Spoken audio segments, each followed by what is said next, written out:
Bonsoir à tous, nouvelle histoire du Baal Shem Tov. Alors,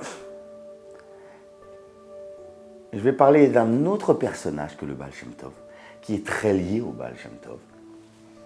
On raconte au nom de Rabbi Shimon HaKohen, le rave de la ville de Rashkov, qui était lui-même le fils du fameux Rabbi Toldot Yaakov Yosef HaKohen de Polna, le grand élève du Baal Shem Tov. Et ce Rabbi Shimon raconte une histoire ancienne d'un homme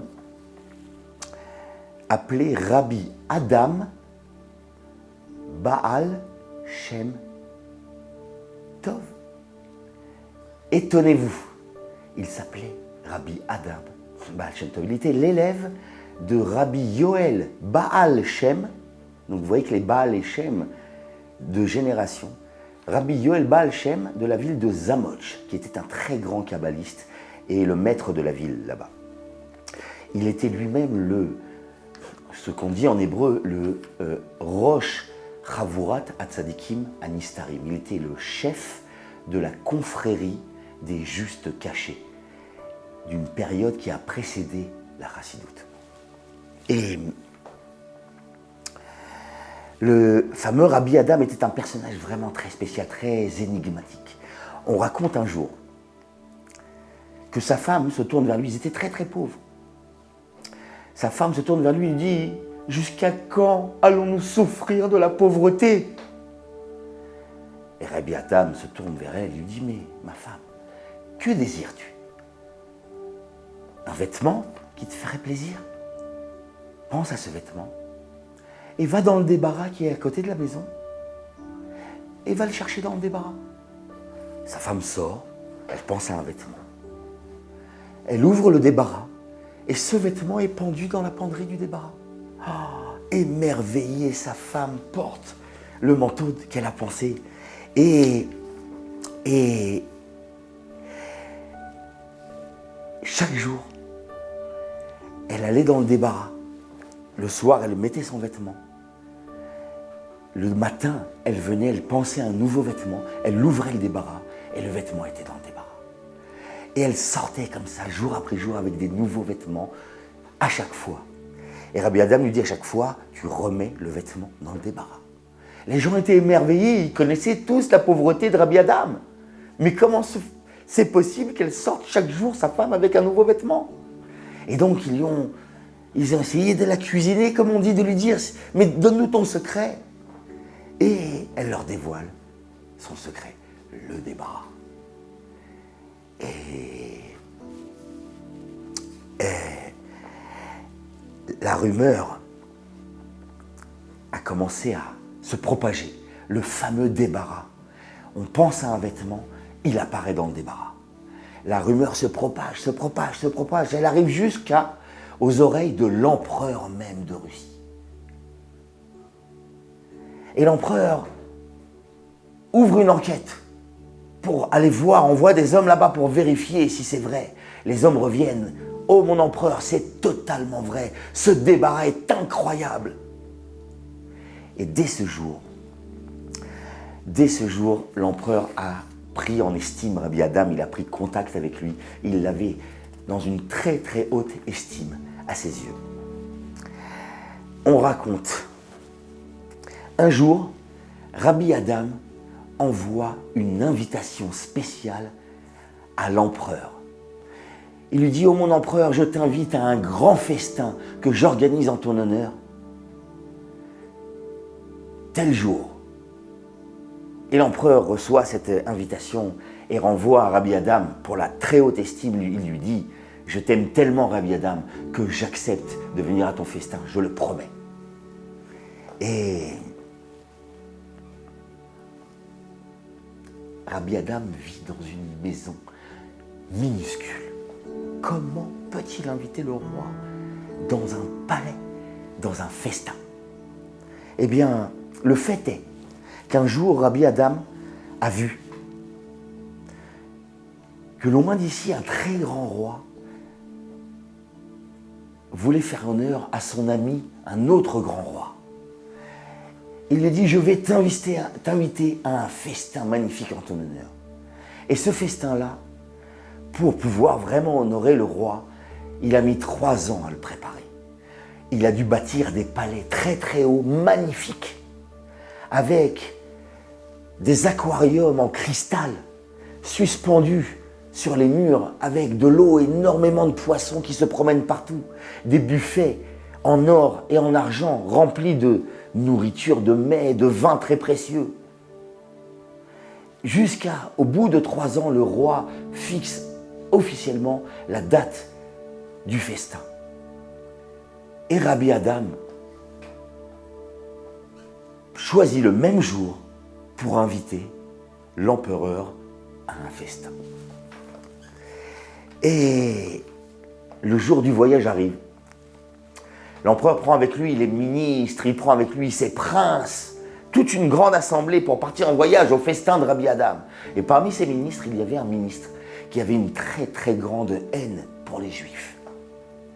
Et il essaye par tous les moyens de dissuader l'empereur. « Oh mon empereur, vous allez le regretter. Je sais pertinemment qu'il n'y a là-bas ni palais, ni festin. Écoutez-moi. » L'empereur ne veut pas l'écouter. « Nous voyageons, dit-il. » Et en chemin, ce même ministre lui dit « Oh mon empereur, faites demi-tour pendant qu'il en est encore temps. C'est votre déshonneur que vous allez trouver là-bas. » On continue le voyage, dit l'empereur. Mais malgré tout, l'empereur décide d'envoyer des hommes en éclaireur pour voir s'il y a palais, s'il y a festin. Les hommes partent et reviennent vers l'empereur, lui dit « Oh mon empereur, il n'y a là-bas ni palais, ni festin, il n'y a que la maison, la petite maison de Rabbi Adam. » Mais l'empereur continue à voyager. Il rentre dans la ville.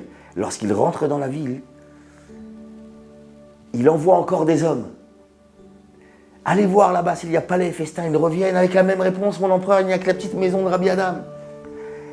Et là, l'empereur arrive dans la rue de Rabbi Adam. Au moment où il tourne dans la rue, apparaissent d'immenses palais magnifiques avec des aquariums et des poissons et des serviteurs, une très grande cour avec des serviteurs qui attendent. Et le roi, émerveillé devant ce décor incroyable, rentre dans la cour avec toute son assemblée. Les serviteurs détellent les chevaux pour les amener dans l'écurie. Les serviteurs sont là, ils font parfaitement leur service. Ils servent chacun selon son rang. Tout est parfait, sauf que les serviteurs sont muets. Et le roi arrive et un festin incroyable les attend dans une salle d'un palais avec Rabbi Adam. Et tout le monde s'installe pour un festin délicieux qui commence. Merveilleux festin. Et au milieu du festin, Rabbi Adam leur dit, au début du festin, pardon, « Mangez, buvez, profitez à votre guise. Messire, juste une chose, n'emportez aucun ustensile, s'il vous plaît, avec vous. » Le festin continue. Et là, Rabbi Adam se tourne vers toute l'assemblée. Il lui dit, avec votre permission, empereur, je voudrais que chacun de vous vienne me voir et me dise en face ce qu'il veut. Je désire quelque chose. Une fois qu'il me le dit, il mettra la main dans sa poche et ça sera là-bas. Et là, l'empereur, en riant, dit « Je veux commencer !» Il va vers Rabbi Adam, il lui dit « Je désire ça !» Il a dit un objet. « Mettez la main dans votre poche, empereur. » Il met la main dans sa poche. Et merveille, il sort l'objet auquel il a désiré. Et là, tout le monde est passé. Ministre, prince, tout le monde est passé devant Rabbi Adam. « Je désire ça, je désire ça, je désire ça. » C'est dans la poche. Arrive le tour du ministre, le méchant ministre. Il passe devant Rabbi Adam, il lui dit « Dis-moi ce que tu désires. » Et le ministre dit « Je désire ça. » Et il dit « Mets la main dans ta poche. » Et il met la main dans sa poche. Et là, il ressort sa main remplie d'excréments, ce qu'il y a dans les toilettes, d'une puanteur incroyable. Le roi dit « Mais sortez-le-moi d'ici !» Ils sortent le ministre, il va se laver les mains, et du savon, et de l'eau, et du savon, et de l'eau. Et il sent ses mains, et elles sentent la même odeur. Impossible d'enlever l'odeur d'excréments de ses mains. Et là, il se jette aux pieds de Rabbi Adam. Il dit, je vous en supplie, sauvez-moi, sauvez-moi, aidez-moi.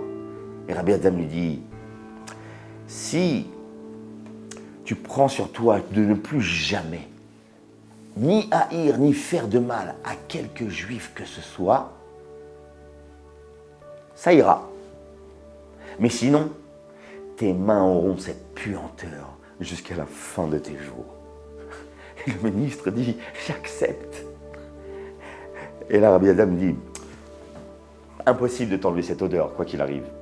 Sauf, je lui dis Rabbi Adam, si un juif urine sur tes mains, et que tu te laves avec, cette odeur finira par disparaître. Et c'est ainsi que ça se passera. Pour que cette odeur s'arrête, pour bien humilier ce ministre et qu'il n'y revienne pas. L'empereur, dans le festin qui était merveilleux, à la fin du festin, il prend avec lui 2 coupes de vin. Il les emporte avec lui. Vous vous rappelez, Rabbi Adam a dit, ne prenez aucun ustensile. Et dès que l'empereur quitte la ville, dès qu'il sort de la ville, les palais disparus, comme si de rien n'était, juste la petite maison de Rabbi Adam. Et là, le lendemain, les journaux annoncent une nouvelle incroyable. Les palais du roi ont disparu et réapparu après quelques heures. Incroyable. Il n'y manque rien, disent les journaux, sauf 2 coupes de vin et de la nourriture consommée. Et là, le journal arrive jusqu'aux mains de l'empereur. Et quand il voit ça, il délivre un message au roi des palais. Il envoie un message et il lui dit « J'ai dans mon royaume un juif qui m'a invité à un festin dans les palais que tu as bâtis. Et j'y ai mangé et j'y ai bu dans ce festin pour toi. Et si tu ne me crois pas, je t'ai amené avec mon serviteur les 2 coupes de vin manquantes. » Voilà pour l'histoire. C'est pour citer ce fameux Rabbi Adam, le fameux Adam Baal Shem qui va être très très proche du Baal Shem Tov lorsqu'il celui-ci n'est pas encore né, il va venir bientôt à naître, il va le connaître, ils ont eu un rapport très intime et très spécial entre eux. Voilà pour l'histoire, je vous dis à très bientôt pour une nouvelle histoire. Bye bye.